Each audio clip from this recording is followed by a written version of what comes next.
കശുവണ്ടി അഴിമതി കേസിൽ CBI കക്ഷി ചേർത്തു. CBIക്ക് നേരിട്ട് ഒപ്പിട്ട പ്രോസിക്യൂഷൻ അനുമതി ഉത്തരവ് നൽകാൻ ഹൈക്കോടതിയുടെ നിർദ്ദേശം.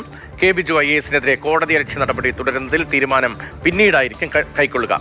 മാപ്പപേക്ഷ സ്വീകരിക്കണമോ എന്നത് വിധി പറയാൻ വേണ്ടി കോടതി മാറ്റിവെച്ചിരിക്കുകയാണ്. പ്രധാനപ്പെട്ട ചിലതാണ് ഇപ്പോൾ ഹൈക്കോടതിയിൽ സംഭവിക്കുന്നത്. കശുവണ്ടി അഴിമതി കേസുമായി ബന്ധപ്പെട്ട് CBI കക്ഷി ചേർത്തിരിക്കുന്നു. ബിനിൽ വിവരങ്ങളുമായിട്ട്. ബിനിൽ, ഈ കേസിന്റെ നടത്തിപ്പിൽ, ഈ കേസിന്റെ ഘട്ടത്തിൽ ഇത് എത്രത്തോളം പ്രധാനമായി മാറുന്നുണ്ട്?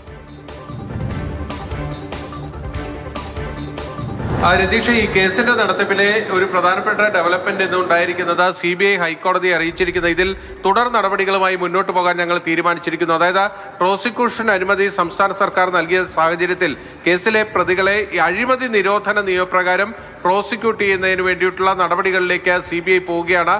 കേസിലെ കുറ്റപത്രം അതിന്റെ പൂർണ്ണ തോതിൽ ബന്ധപ്പെട്ട CBI കോടതിക്ക് മുമ്പാകെ സമർപ്പിക്കുന്നു. അതിന്റെ തുടർ നടപടികളിലേക്ക് അവർ പോകുന്നു. അതായത് പ്രോസിക്യൂഷൻ നടപടിയിലേക്ക് പോകുന്നു എന്ന് പറഞ്ഞു കഴിഞ്ഞാൽ കേസിലെ പ്രതികൾക്ക് നോട്ടീസ് അയക്കുക, അവരെ സമൻ ചെയ്ത് വിളിക്കുക, അതിലെ കുറ്റപത്രം വായിച്ചു കേൾക്കുന്ന അടക്കമുള്ള വിചാരണ നടപടികൾ, അതിന്റെ ഘട്ടം ഘട്ടമായിട്ടുള്ള നടപടികളിലേക്ക് അത് കടക്കുന്നു എന്നതാണ് ഇപ്പോൾ വ്യക്തമാകുന്നത്. കാരണം നേരത്തെ ഹൈക്കോടതി തന്നെ ഈ പ്രോസിക്യൂഷൻ അനുമതിയിൽ തീരുമാനം വരുന്നത് വരെ ഇതിന്റെ മറ്റ് നടപടികൾ നിർത്തിവെച്ചിട്ടുണ്ട്. അതുകൊണ്ട് അതിലേക്ക് കടക്കുന്നു.